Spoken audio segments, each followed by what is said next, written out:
All right, Kevin, back with you again. And today, first of all, Dustin, it is awesome to see you again, man, because it's been a while since And we saw each it's been other. too long. Yeah, Yeah, I've been yeah, probably 7 or 8 years since we've actually yeah. been in person. And I know we were talking. Heck, we've been talking for almost 20 minutes before we hit the record button. And man, your life has changed dramatically Yeah, since we last spoke, yeah. and which is going to make this interview. I have really been looking forward to this interview just because I've been watching you and following you on Facebook about everything that's been going on.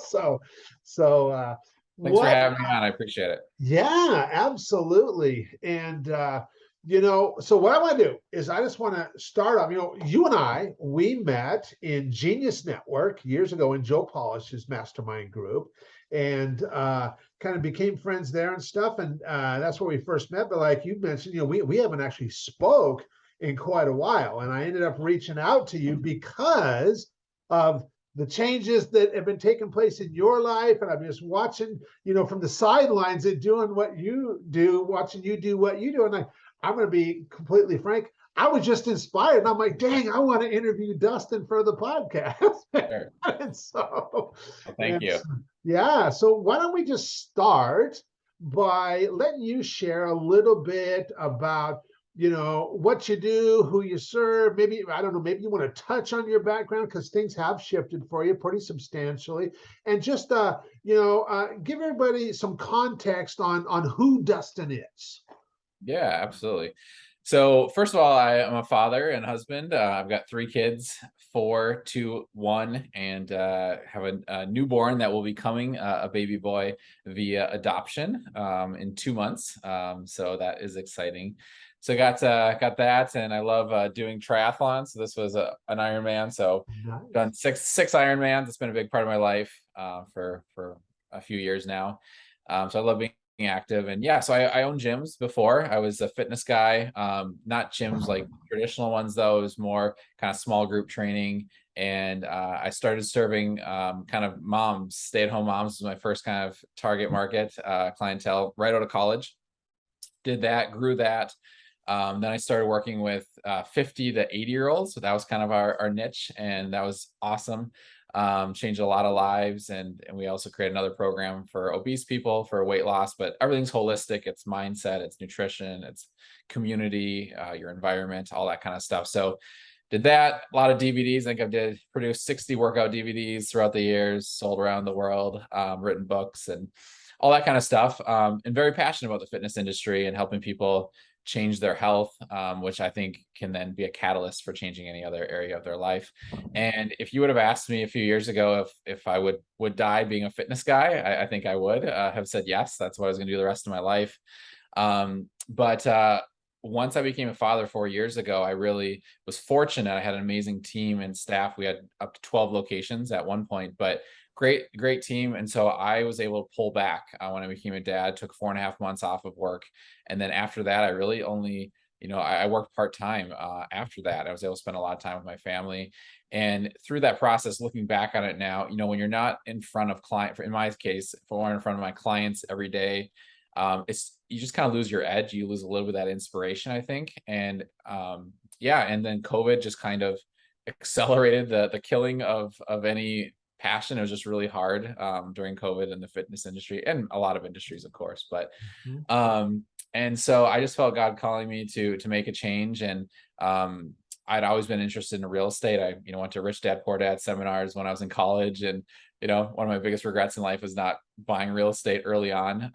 But I bought one of my properties that turned into my gym in 2016, and that was my first intro into real estate, and then bought my own starter home right after that, and then didn't really do anything else until 2020. So a lot of what I've now been doing is very recent. And so sold the gym to my employees, which was pretty special. 3 amazing employees have been with me for a long time. And so I was able to, I guess, reward them for all their hard work and loyalty throughout the years. And our clients were very close to them. So I think it was a win-win for everyone. And while it was not at all a financial windfall for me, it was an emotional windfall, and it was been very positive. And even though I miss a lot of stuff about the fitness industry, I have had not one moment of regret. And so I think one of my messages for anyone watching this is, you may have had an identity in a career path or something, and that's, you never thought it was going to change, but like, it's okay to change. And I was scared to change, and what would people think, whatever, right? And I've just been blown away at the support. So many of people who followed me from a fitness career are now like kind of trusting me with real estate, and Yeah. I've got some, I guess, contrarian ways of viewing money and spending and just different things like that I just share openly. I just try to be as open, authentic, and vulnerable as possible. And there's been a lot of people that have like been interested in that, and it's really surprised me, I guess, how quickly that has taken. So yeah, don't be afraid if you feel the calling, if you're just losing the passion and it just can't get it anymore, and you got something else that's calling. Like, life's too short to not go for it, and I don't think you'll regret it. Yeah. There's so much there in what you said. That's because I've been through 3 substantial changes in my business career over the years. I mean, like, not little pivots, big pivot to completely different spaces and industries. And Yeah. and yet they it's all been worthwhile. And like and you watching I did not follow you that close. I mean, I knew you were in the health and fitness space. I knew you had gyms. I knew you served moms. I knew you did all that because we talked about that. But it wasn't like I followed you that closely. But once you started posting online on Facebook about your real estate stuff, it's just been so cool to watch it. And I've been intrigued just by, partly because I'm sure because we already had a relationship and I already knew you, but I was like, now I'm like, wow, look at what he's doing now. How cool is this? And then when you talk about it, you're just talking about it, just being you, talking about your own experience. This is the good, this is the bad, this is what I've discovered, and I'm like, how awesome is that? And Yeah. so, I can totally see how, and I've experienced it where, yeah, you make these big transitions and you're like, oh man, I don't know. And like, you're right. What do people think? They knew me for this. And what will they think? Now I'm doing this and all that stuff that goes through our head. But yet every time we do, and we just show up as us, we just attract the right people to us and stuff, Yeah. and that's exactly what's happening with you. So very, very cool. And Yeah, thank you. So I guess the last 2 years then, I mean, so I sold the gym. It's only been 8 months, but I dabbled with real estate more so, besides the 2016 purchase. In 2020, we, long story short, basically, we had our starter home and we were thinking about, do we upgrade to a larger home? We were living tremendously underneath our means, but that's just how I believe we should all live. And so we loved Airbnb when we traveled. And so we would travel. Sorry, we'd rent our place out when it was booked because we had a really freedom-based lifestyle. We would just travel. And so when my son was 20 months old, so 20 months, a little over a year and a half, we had done 20 trips with him. Or sorry, I'm sorry, 16 trips in 20 months, 16 trips, and 6 of them were international. If you count Hawaii as international. So we went everywhere. I mean, so many places, and I'm so grateful for that experience. But that kind of got us the bug with Airbnb, and it was paying for our travel and paying for our house. And then we bought our dream home, which we could have afforded, but I'm again super financially I don't know, very conservative, I guess, in many ways. I mean, people would look at me and they'd say I'm pretty leveraged right now, and not. But I'm very conservative in many ways. And so we bought our dream home. Like, this place is everything I've wanted. Sleeps 19 people. It's ultra modern. It's got a lot of acreage. And we started renting it out though to start with. And so we lived there some. It was only 5 minutes away from my other house. And so over the course of the first year, we spent about 4 months at our dream house, but we rented it the rest, and it rented out for like $213,000 for that year. And so it did well. And, obviously that pays a lot more than the mortgage. The purchase of the house was just a little over $1 million. So it made a lot of money. And so that kind of like started the Airbnb journey. My wife loves interior design. So we bought, I think, 4 other houses now, and some of them are pretty crazy homes now. We can talk about the Garden of Eden if you want, but some homes that have become pretty viral around the country. We focus on large homes that can sleep 14 to 25 people. I love, just like you love bringing people together, I love bringing families and friends together to just have great experiences. And so we have the Airbnbs. We enjoy it. It's a lot of work, but It's fun and rewarding. But then since then, I've purchased 112 bedroom student housing apartments, one strip mall, and then another one I just got today, actually. So it's my largest deal yet, 52,000 square foot retail center in Madison. It's going to be, Wow. yeah, should be a very great deal with national tenants as well as local. So I got two strip malls. Then I will. What else is there? Kind of an office gym space, and then I got something else too. So, anyways, in the last like I don't know, 10 months, 12 months, I've purchased, I think, $15 million of real estate. So Okay. even though I'm still pretty new to it, I'm trying to go quickly on things and learn as I go and build a 9-figure portfolio is kind of the goal. But yeah, so it's been fun. And I just try to share everything. And I know when it comes to money, it can be a sensitive subject. And at this point, I don't have any employees or any really clients at this point that I have to appease or whatever. So I'm just sharing whatever, and whoever is attracted to it is attracted to it, and whoever is repelled to it, that's fine too. And there's really no consequences on this end right now as far as sharing that information. You're just doing your thing, and, Exactly. Yeah. and letting people watch that want to watch and tag along with you, and so that's Exactly. really cool. That's really cool. Okay, so now that we've kind of got some context set here, we'll switch gears, and I'm going to reiterate the question for the benefit of the listeners, and we'll switch gears. So, have you ever been introduced to a person that completely changed the course of your life or your business, so much so that much of what you have today would not be possible if not for this person? And Dustin, I'm just really excited to give you the opportunity to share your story, your experience around this, as well as be able to honor somebody who's had such a profound impact on your life and on your business. Yeah, you bet. So I have the fitness side of things that I have, 17 years of experience on. I could certainly have shared a few people there, but now that I'm more in the real estate realm, I'll share something. And this is a very new relationship, so actually, it probably doesn't completely answer or suffice your question. Where I think it's going to lead to a lot of potentially amazing things, more so. But I've been blown away by our earlier interaction. So I think it's a pretty interesting story. So I don't know if I should say the name yet or not. I'm going to keep his name private, Okay. actually. Okay. But I commented on a friend's Facebook post. Basically, he's done real estate for 6 years and he's just crushing it. He's super inspiring to me. He's helped me out, and he basically was talking about how 6 years ago buying a 3-unit whatever it was, housing was a huge deal for him and his wife. Now they've got over $100 million, and he basically broke down every year kind of his mind shift changes that it took to like now get to like now he sees himself having 2,000 units, of apartments or whatever. And so I just basically said, I'm amazed, inspired by your story. It seems like I'm in probably your year 2, but to get to that 100 million, that just seems pretty overwhelming. And I get this message, comment from from this guy, and he's like basically saying, hey, I could help you with that. That's easy, the mindset piece or the strategy or something. And I didn't actually think a whole lot of it. So I was like, oh, that's interesting.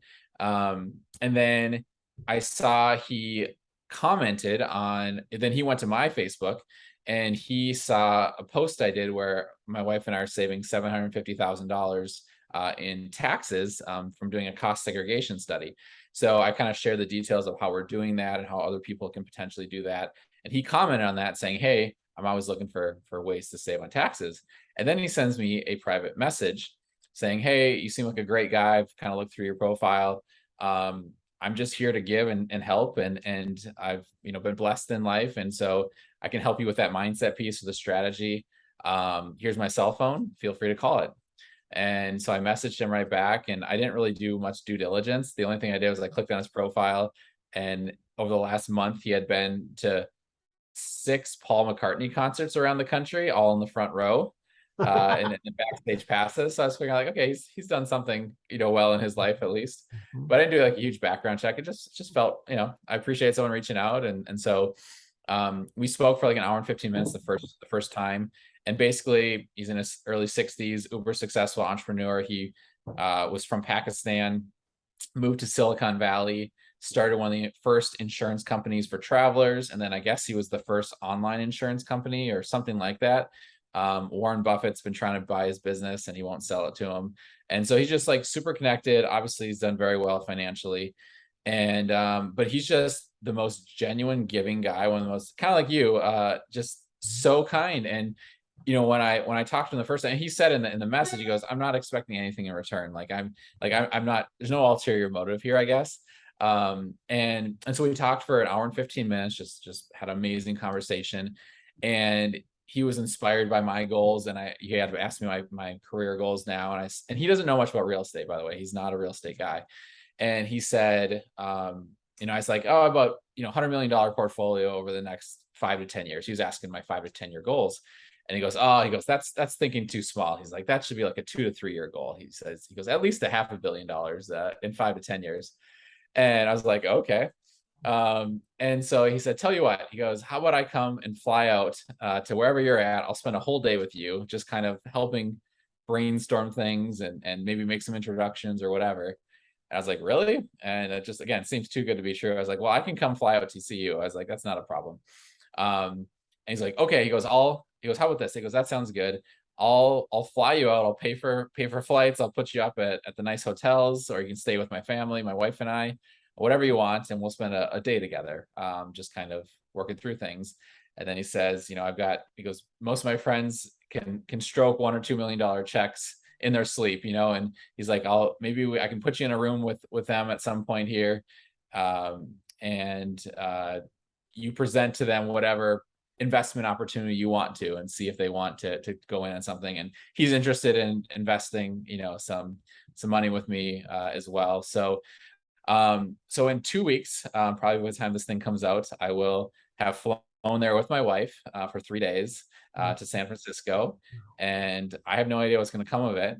He said in return, like when we had our first conversation, he said, there's only 2 things that I require if we're going to actually do this. One, you have to read The Go-Giver, which I'm sure many people have read. I'd heard of it, of course, but I had never read it.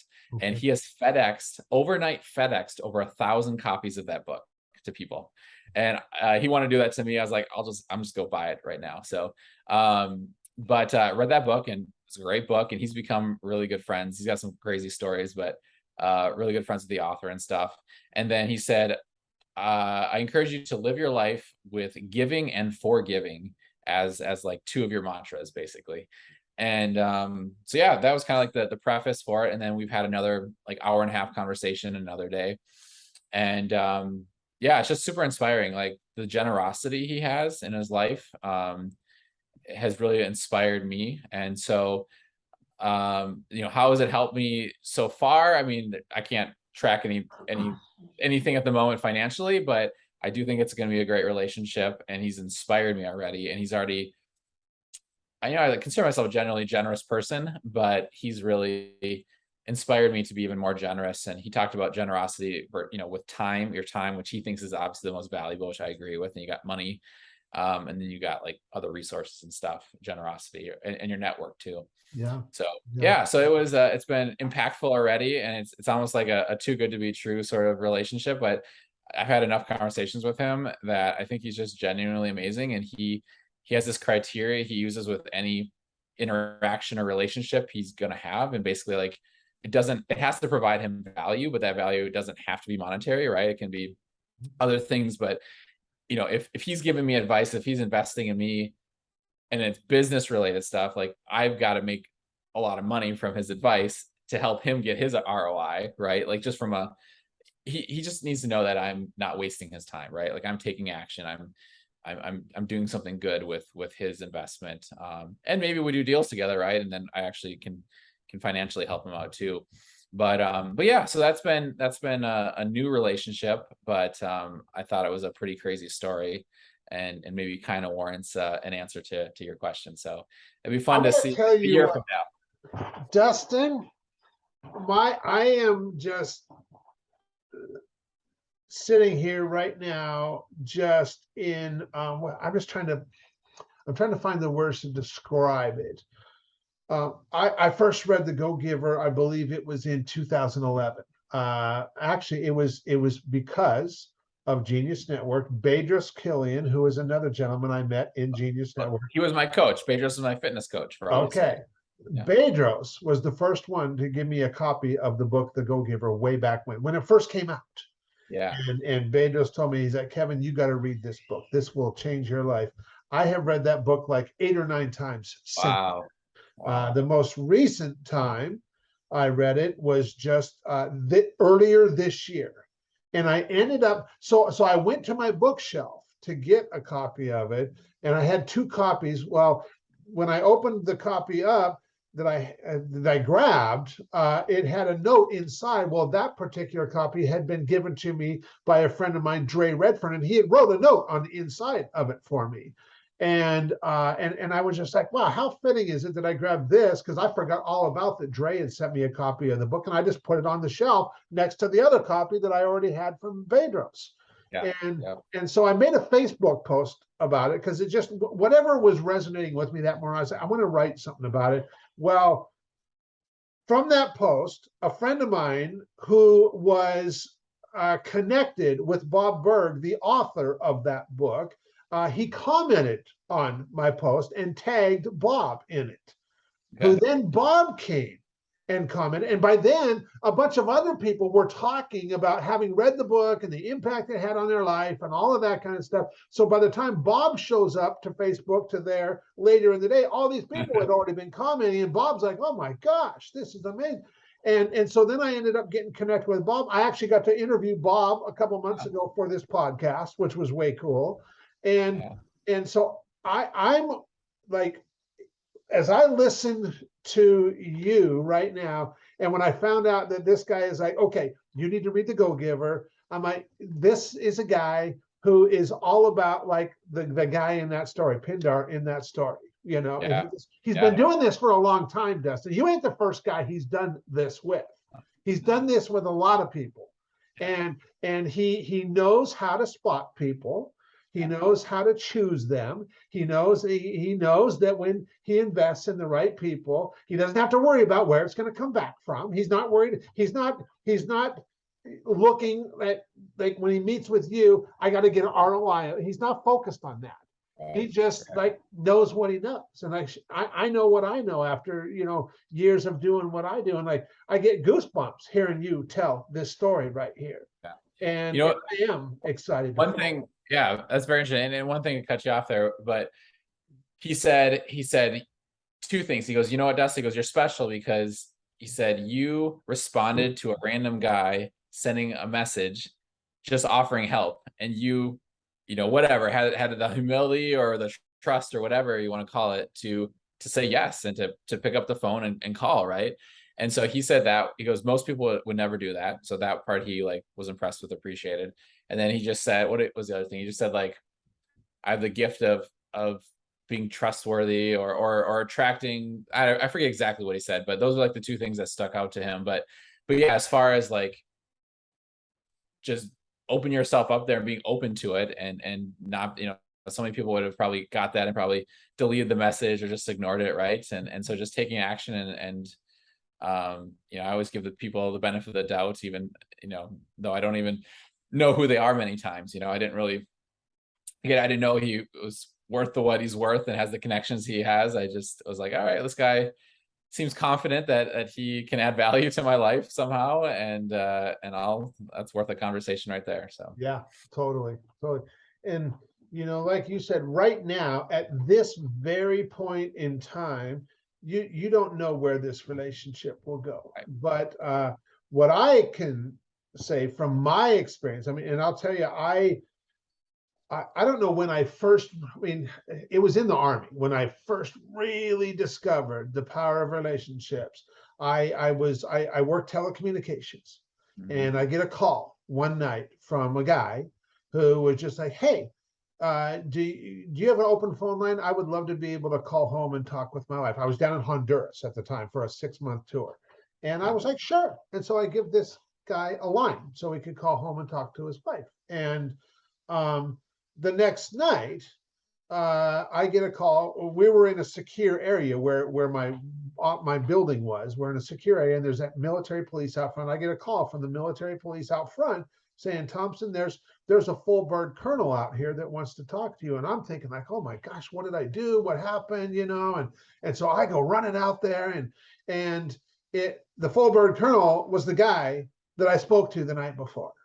And he had brought me this big, huge plate of spaghetti and Caesar salad and garlic bread. And he was like, Kevin, he's like, I just wanted to thank you so much and just show my appreciation, because you didn't have to do that. You didn't have to give me that phone line. But you did. And I'm really appreciative of it. And he's like, I run the crew, the airlift crew on the other side of the base over here.